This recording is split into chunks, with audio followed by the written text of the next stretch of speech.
Jalebi by. Verma जी के यहाँ एक काम वाली आई। उसका नाम था जलेबी बाई, क्योंकि उसके कोई भी काम सीधे नहीं होते थे।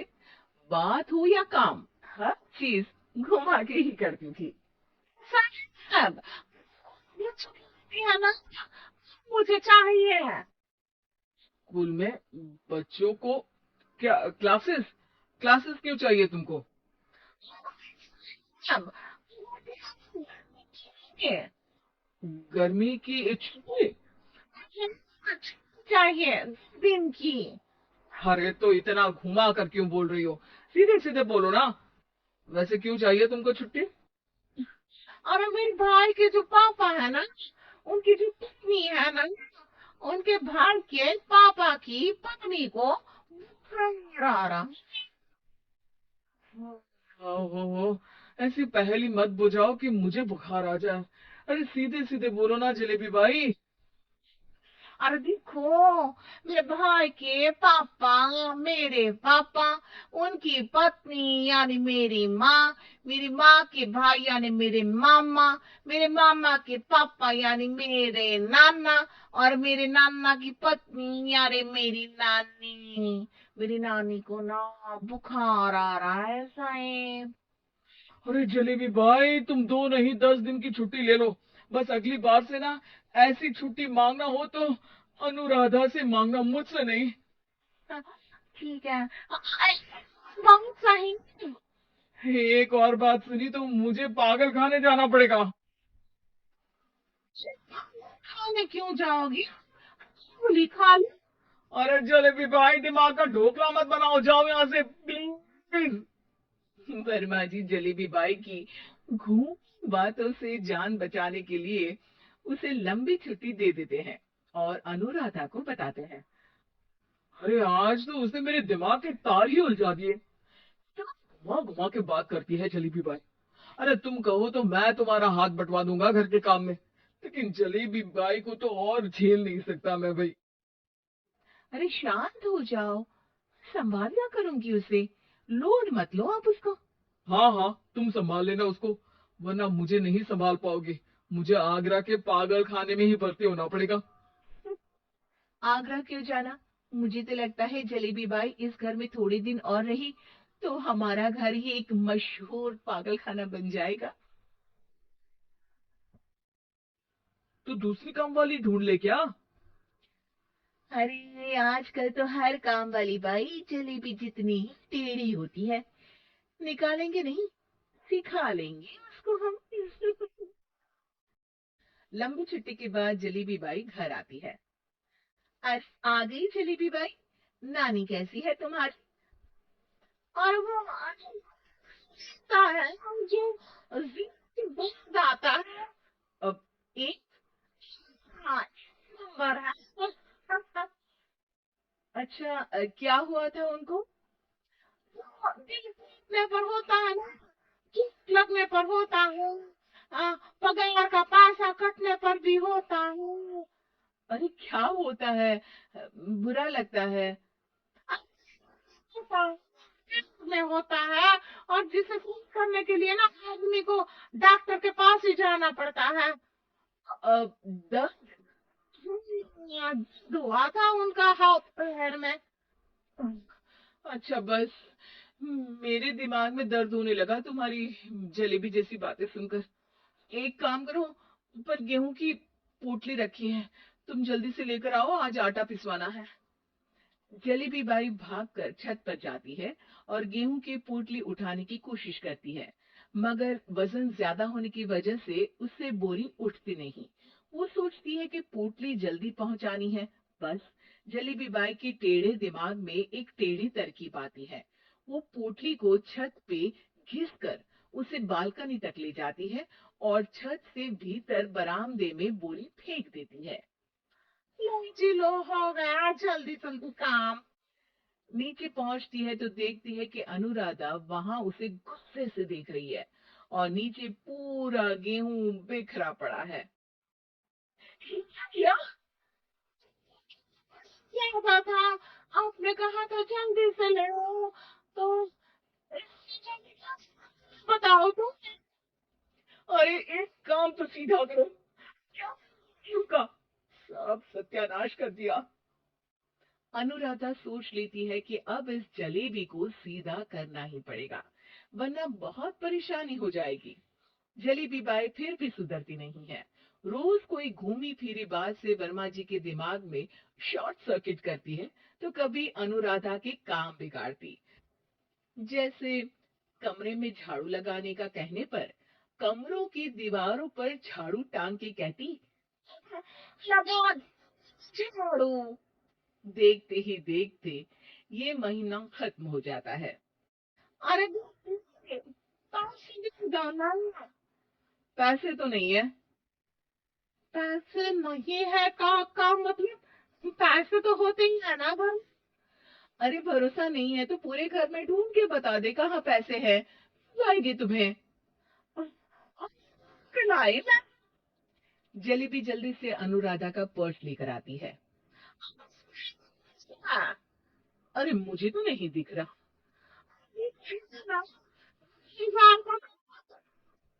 अरे तो वो तो 2,000 रुपए है, तो नहीं है। आज दादाजी जाना है, आज मेरी क्लास है। अरे पक्का आज तेरी तारीख है। हाँ दीदी आज मेरी तारीख है, आज ही पगार लेती हूँ ना मैं। देखो आज तो 1 तारीख है, तेरी तारीख तो है नहीं आज। ना क्यों हो रही हो इतना। अच्छा कितनी पगार है तुम्हारी। 5,000 मैंने तो तय की थी। 5 मतलब जो 4 की बाद आता है और 4 के पहले। 5 वही जो 3 में 2 जोड़ के होता है। और 5 वही ना जो 10 में से 5 घटाने पर होता है। समझ गई, अब आपको कभी नहीं घुमाऊंगी। प्लीज जल्दी से पैसे दे दो ना सारी। और अब ना ये जलेबी बिल्कुल सीधी हो जाएगी कसम से। जलेबी बाई की अकल ठिकाने आ जाती है। अनुराधा जलेबी को पैसे दे देती है और कहती है, अब अगर तुमने हमें घुमाया ना तो तुमको कहीं दूर घूमने भेज देंगे, जहां से तुम घूमने के बाद कभी वापस ही नहीं आ पाओगी। समझ गई जलेबी बाई। जलन। ममता बहुत ही सीधी और प्यारी लड़की थी, वहीं सुनील एक सरल और आगे बढ़ने की सोच रखने वाला लड़का। सुनील, बेटा सुनील कहाँ है। अरे जरा एक गिलास पानी तो दे दो। हाँ माँ अभी आया। क्या माँ, पानी तेरे सर के पास ही तो रखा है, क्या हो गया है, तबीयत खराब है क्या। अरे नहीं नहीं, वो उठने का मन ही नहीं कर रहा था, तो देखा ही नहीं। वैसे क्या कर रहा है, यहाँ बैठना मेरे पास। वहां पढ़ रहा था। वो क्या है ना, नौकरी में तो वक्त नहीं मिलता, अब ऑफिस से घर आकर ही तो वक्त मिलता है। अच्छा अच्छा ठीक है, पढ़ ले जा बेटा। सुनील पढ़ लिख कर और आगे बढ़ना चाहता था, लेकिन माँ की तबीयत खराब देखकर सोचता है कि शादी ही कर ले। कब तक माँ का ख्याल वो अकेले रख पाएगा। तो एक दिन, माँ ये ममता है, मैंने इससे शादी कर ली है। तुम्हारी तबीयत भी ठीक नहीं रहती, तो मैंने सोचा शादी कर लेता हूँ। घर संभालने वाली और तुम्हें संभालने वाली कोई आ जाएगी तो अच्छा रहेगा। माँ अचानक से सामने बहू देखकर हैरान रह जाती है। बेटा ये क्या बात होती है, न बैंड न बाजा न दहेज न शगुन, ऐसा वो आ गई।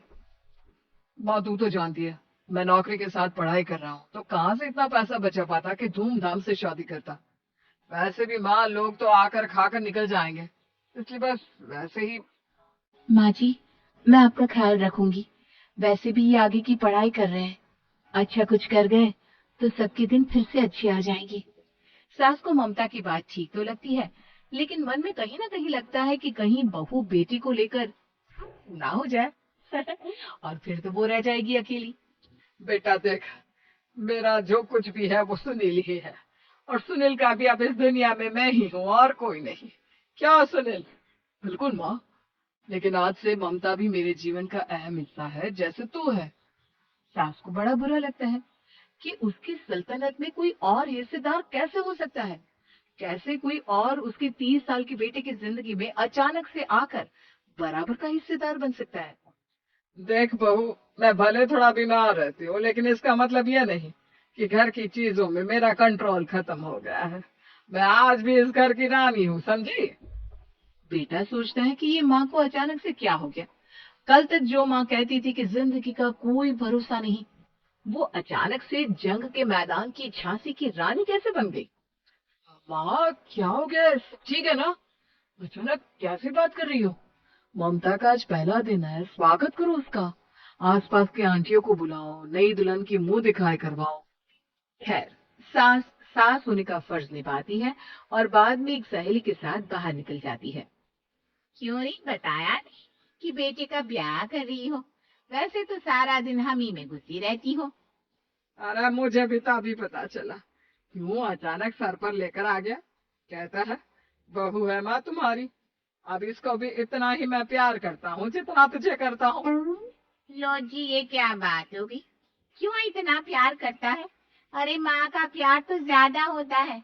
अब उसको तो कोई दूसरा पति मिल सकता है, लेकिन तुम ही बताओ, क्या माँ की ममता किसी और की हो सकती है? ना जी ना, बेटे को समझाओ ये बात। अरे क्या समझाऊं, मुझे तो खुद ही समझ में नहीं आ रहा कि क्या हो रहा। जो बेटा कल तक माँ माँ करता था, अचानक से बीवी का राग आलाप रहा। देखा, उसकी बीवी ना सुंदर और जवान है। सुंदरता के आगे तो एक से एक नहीं टिके। तो तेरा बेटा किस खेत की मूली है? सास को भी समझ में आ जाता है कि बहू की सुंदरता के आगे माँ का प्यार किसी काम का नहीं। उधर बीवी, ए जी, अम्मा जी सहेलियों को छोड़ने गई थी, अभी तक आई नहीं। हम देख आए क्या? अरे रहने दो ना, आ जाएंगी। कहाँ जाएगी, उनकी आदत है। एक बार जाती है तो पूरी पंचायत खत्म करके ही आती है। अच्छा ही है, खाना वाना खा कर गई होगी। छोड़ो ना, घूमेगी तो खाना पचेगा नहीं तो ऐसे ही खाट पकड़ लेगी। बहू भी शांत हो जाती है। उधर सास सोचती है कि आज थोड़ा देर से ही घर जाती हूँ। जब बेटा परेशान होकर ढूंढेगा तब मजा आएगा। बीवी को खुद ही पता चल जाएगा कि माँ के आगे उसकी दाल नहीं गलेगी। लेकिन वहीं दूसरी ओर घर पर, ए जी, माँ जी अभी भी नहीं आई। हमको तो घबराहट हो रही है कि क्या करे। जाकर पता करे किसी के घर। अच्छा, कहाँ जाओगी, ये भी बता दो। पहला दिन है तुम्हारा इस घर में और एक ही दिन में मोहल्ला छानोगी क्या? हाँ तो आप भी तो नहीं जा रहे हैं ना, हमको फिक्र हो रही है। अरे यार, ये रोज का है अम्मा का, खाओ और सो जाओ। बस फिर क्या था। बेटा बहू खाना खाते हैं और कमरे में सोने चले जाते हैं। उधर जब सास को कोई देखने नहीं आता तो वो हार कर घर आ जाती है, जहाँ वो देखती है कि सारे घर की लाइट्स बंद है। सास को गुस्सा आता है। बहू, ममता बहू कैसे हो? लेकिन सारे दिन की थकी बहू को ऐसी नींद आती है जैसे किसी ने भांग की गोली खिला दी हो। वो तो नहीं उठती। उठकर आ जाता है बेटा। क्या बात है अम्मा, काहे चिल्ला रही हो? अरे सो जाओ ना, सुबह की थकी है बहू। वो सो रही है, जोर से बोलोगी तो नींद खुल जाएगी उसकी। माँ को गुस्सा आ जाता है। फिलहाल तो सो जाती है, लेकिन मन ही मन ढेर सारा जहर बहू के लिए भरा होता है। सुबह बहू चाय बना रही होती है कि सास धीरे से गैस तेज कर देती है, जिससे चाय का बर्तन जल जाता है। और जैसे ही बहू चाय का बर्तन उठाती है उसका हाथ जल जाता है।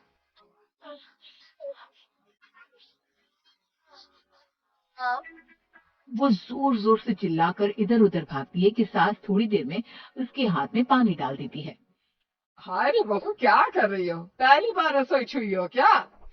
सास माँ, गलती से गैस तेज रह गई थी और बर्तन जल गया, जिससे मेरा हाथ जल गया। हाय रे, कितना गंदा दाग, छी छी छी छी। मुझे तो उल्टी आ रही है तेरा गला हुआ मांस देखकर। तू ना मुझे अभी साथ से खाना मत लगाना। बहू भी खुद का हाथ देखती है तो उसे भी रोना आ जाता है। कुछ दिनों के बाद सास की सहेली आती है, बहू चाय बनाकर लाती है। उसके जाने के बाद सहेली कहती है, बहू की सुंदरता ऐसी है कि कोई भी दीवाना हो जाए। वैसे तेरे बेटे का क्या हाल है? अरे वैसा ही है, बहू के पीछे लट्टू। क्या करूं, कुछ समझ में नहीं आ रहा।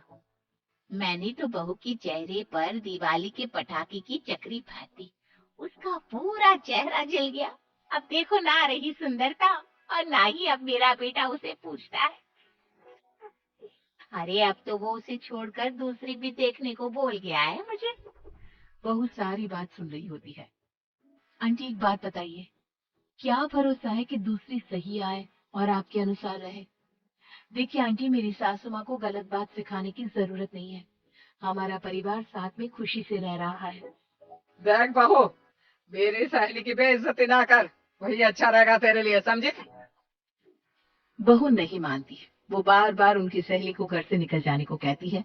तभी सास की सहेली पास के चूल्हे से लकड़ी लाकर बहू के चेहरे पर लगा देती है। बहू जोर जोर से रोने लगती है। अब ये क्या कर दिया? मैंने कहाँ किया, ये तो तूने किया। तू ही नहीं चाहती थी कि बहू बेटी के साथ रहे, भला मैं क्यों करूंगी? मैं तो चली निपटा। बहू रो रही होती है, दर्द से चिल्ला रही होती है, लेकिन सास उसे डॉक्टर के पास नहीं ले जाती। तभी पति आता है। क्या हो गया ममता? ये दाग कैसे लगा? तुम कैसे जली? ममता कुछ नहीं कहती, बस दर्द से करा रही होती है। पति माँ की तरफ देखता है। हो ना हो माँ, ये पक्का आपका काम है। आप ही ममता से जला करती थी ना? देखना माँ, अब पुलिस आएगी, केस बनेगा, लेकिन पहले मैं ममता को अस्पताल लेकर जा रहा हूँ। सभी अस्पताल जाते हैं, जहाँ डॉक्टर ममता की सास से कहते हैं, आपने तो नहीं जलाया ना बहू को? अब ममता की सास के तो पसीने छूट रहे होते हैं। वो घबरा कर कहती है, डॉक्टर साहब, कैसे बात करते हैं? हम चलाएंगे अपनी बहू। डॉक्टर ममता के पति से पूछते हैं, देखिए, क्योंकि ये ससुराल में जली है तो मामला पुलिस का बनता है, तो आप पहले पुलिस को बुलाइए, तभी इलाज पूरा होगा। सास डर जाती है कि अब तो बची जिंदगी जेल में ही रहना होगा। रहने दीजिए ना, बोले क्यों बुलाया? सारी हंसी खत्म हो जाएगी जब पुलिस के डंडे पड़ेंगे। बहू को जलाना भले ही बहुत आसान हो, लेकिन उसके बाद सारी जिंदगी जेल की हवा खाना। सास डर जाती है। पुलिस आती है, पास लेती दर्द से करा रही ममता स्टेटमेंट देती है। तो क्या हुआ था? कैसे जली आप? ममता पास खड़ी सास को देखती है। बेटी बताओ, कैसे जल गई तुम? ओए, काका का किरण वाली शाहरुख, चुप, बिल्कुल चुप। सास चुप। सभी इंतजार करते हैं कि ममता क्या बोलेगी। मैं खाना बना रही थी, लकड़ी उड़कर मेरे ऊपर गिर गई और मैं जल गई। सास बहू की बात सुनकर रोने लगती है। देखा माँ, कितनी समझदार है ममता। ये चाहती तो, हाँ बेटा, ये चाहती तो मैं आज जेल में होती। मुझे माफ कर दे, आगे से अभी कभी ऐसा नहीं करूंगी। बहू के साथ मिलकर रहूंगी, मुझे माफ कर दे।